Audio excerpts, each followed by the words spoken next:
Hello and welcome to the Autism 360 method. I am Renae Tate. I'm the mindset coach on the Autism 360 program, and I'm really excited to be here today to do today's podcast session with you. Hello to all our lovely listeners out there. Looking forward to helping you today around moving from feeling as if you're feeling a bit hopeless. Today we're going to look at how you can change that to really feel hopeful again. Now, remember, this is not for medical purposes, this podcast. So if you do need specific medical advice, please see your medical professionals, and we can get into our podcast topic for today. So often when I'm speaking to parents on the program, they are often sometimes feeling a bit hopeless. Maybe they've lost their purpose, they've lost their joy, they're feeling a little bit stuck in the weeds, and it can all get a little bit hard. You know, parenting in itself is challenging enough, and particularly when you've got extra challenges with your child, whatever that may be. So today we're going to look at 3 ways that you can really start to change that and put you back in the driver's seat, feeling really hopeful and hopefully even excited about the future again. So the first tip I have for you today is, when we're going through a challenging time, you know, sometimes we think, why me? Or why has this happened to me? And we can really struggle with coming to peace with that and accepting what's happening for us. Now, one of the things that I find is really powerful is when we're going through some challenges, rather than focusing on, you know, those challenges and what's happening, is to shift our mindset and really look at, what are the blessings in this? Because you know what?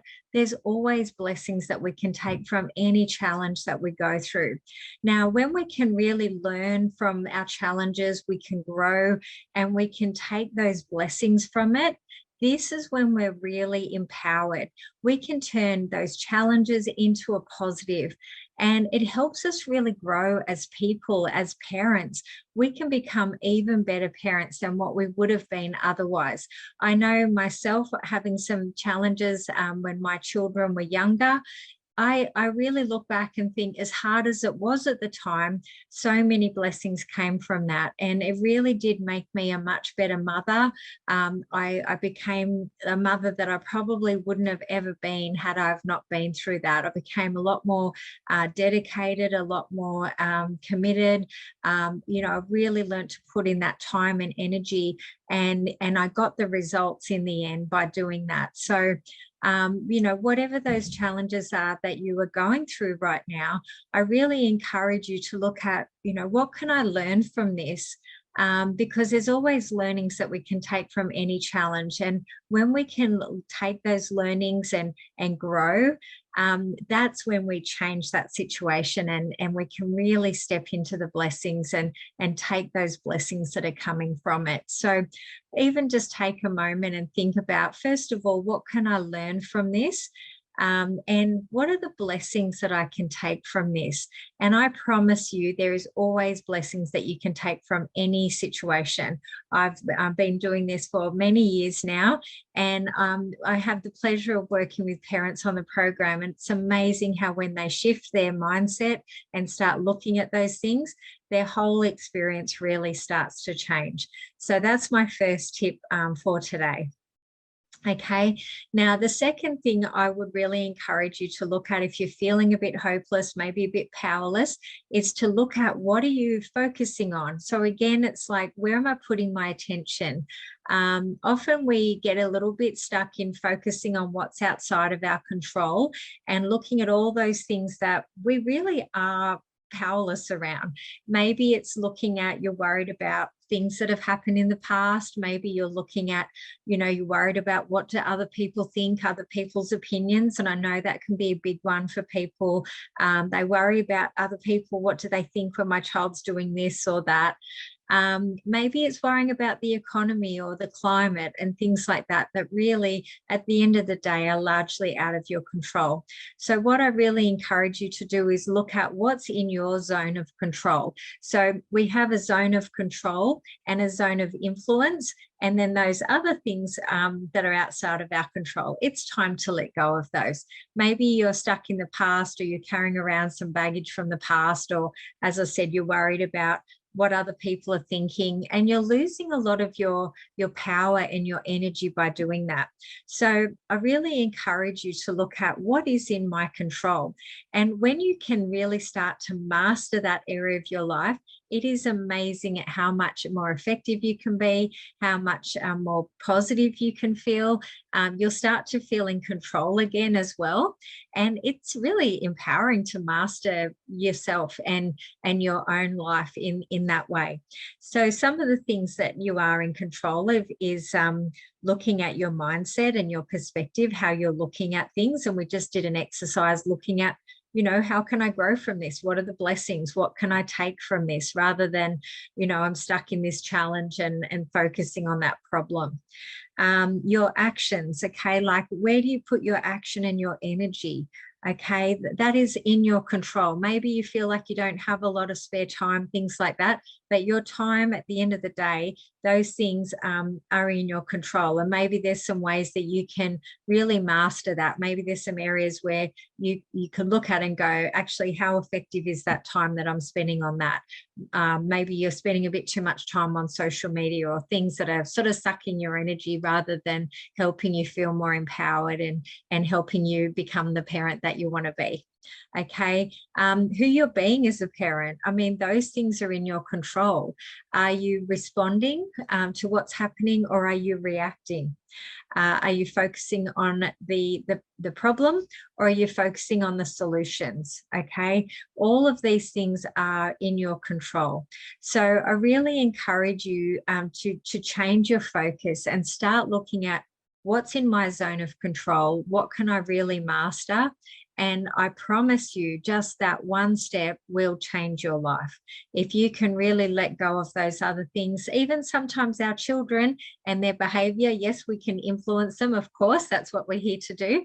But sometimes there's things that we just need to go, you know what, there's times where I can't control everything, but I'm going to look at how am I responding to that situation. And I'm really proud of myself, how I handled that. I was able to stay calm in that situation. So managing our emotions, our thoughts, these things are in our control. And I know sometimes it can feel like, but my thoughts just have a life of their own, or how do I get in control of my emotions? I know sometimes we don't know exactly how to do that, but this is what I'm here for on the program. I do a lot of work with people around those things, and absolutely those things are still within your control. So have a look at that and just look at what are some areas, what are some gaps of how I could really master those areas of my life and really be very mindful and effective in those areas. Because when you really put your time and energy and your focus into the area of your control, that zone of control, you will really start to change your life. So that's exciting. And your children will get the benefit of that as well, of course. Okay. So that's my second tip for today. Now, my third tip is to look at one of the things I love about working with parents on the program is when they come to me and they're feeling a bit down and a bit lost. One of the things we do is we do a goal setting session for them while they're on the program as well. So not only are they working on wonderful things for their child and goals, but I often say, how would you like to be feeling, or what would you like to have happen in your life in the next 3 months, in the next 12 months? And as soon as they start focusing on that goal of what do they want for their life, they just change. They go from that feeling of hopelessness to hopefulness, okay, to positivity. All of a sudden, their whole demeanor changes and they start focusing on what they want. So I really, really encourage you to take a moment and think about, if you could achieve anything that you wanted between now and 12 months from now, step out to that point, close your eyes, just step into that and think about, don't worry about the hows right now, but if you could achieve everything you've wanted between now and then, and, could be living your best life 12 months from now, what would that be like for you? How would you be feeling? What would you be doing? What would be happening with your family? Now, obviously, we want to make it realistic and achievable, but it's amazing what people achieve in 12 months. I work with people over periods of time, and they really can change so many parts of their life that right now may not seem possible. So I really encourage you to take a moment to step into that and look at what does that look and feel like for you. And then write it down, okay? This is so powerful to really capture that, whatever came up for you in 12 months from now. Now, the other thing I get people to do is, if while you're there, is look at what advice would you give to yourself today, 12 months from now as well? Because there's some really good advice that your future self will give to you as well. So with that new vision, your 12-month vision for your life, from that, we can break that down into some smaller goals as well. Okay. But what I really want you to do is to look at the story that maybe you're stuck in right now. Now, we all get stuck in a story of what's happened in the past and what's happening for us in our life, and my child this, and this is happening and that's happening. Now, maybe some of it is a positive story, but maybe there's some parts of your story you don't want to keep creating and focusing on and talking about, because whatever you're talking about, focusing on, that's actually what you're creating more of. It's sort of keeping you stuck in that story. So I really encourage you to even just sit down and write down, what is the story that I'm telling myself over and over again? What is it that I'm talking to my friends about over and over again? Now, I've had people that have just this alone changing their story, it will change your life. Okay. Now, looking at that old story, I would encourage you to write it down, rip it up, burn it safely, flush it down the toilet, whatever you would like to do with it. But absolutely just draw a line in the sand today and just commit to yourself to start telling a new story. Just go, I'm not going to tell that old story anymore. Now, I know sometimes it's hard when people are asking you about what's happening with this and that, and you're seeing specialists, and sometimes that can get a little bit negative because that's all we're doing is focusing on what problems need to be fixed. But as often as you can, I really encourage you to start looking at that new 12-month story that you saw for your future. Write it down and start focusing on that. Start talking about that. Even if you don't know how that's all going to unfold just now, it is amazing what can start to happen just by shifting your focus, talking about that new story, putting your energy into that. The way that your mind works, it will start finding ways for you to achieve that. All of a sudden, things will start turning up. Opportunities may start happening. That little bit of advice that helped with overcoming whatever that other challenge was that you were stuck in before. All of a sudden, those solutions, things start changing. You start moving in the direction of that new story of what you want rather than what you don't want, and focusing on that. Now, that is a really powerful strategy that can completely change your life. So looking at that new story, get rid of the old one, stop talking about it whenever you can.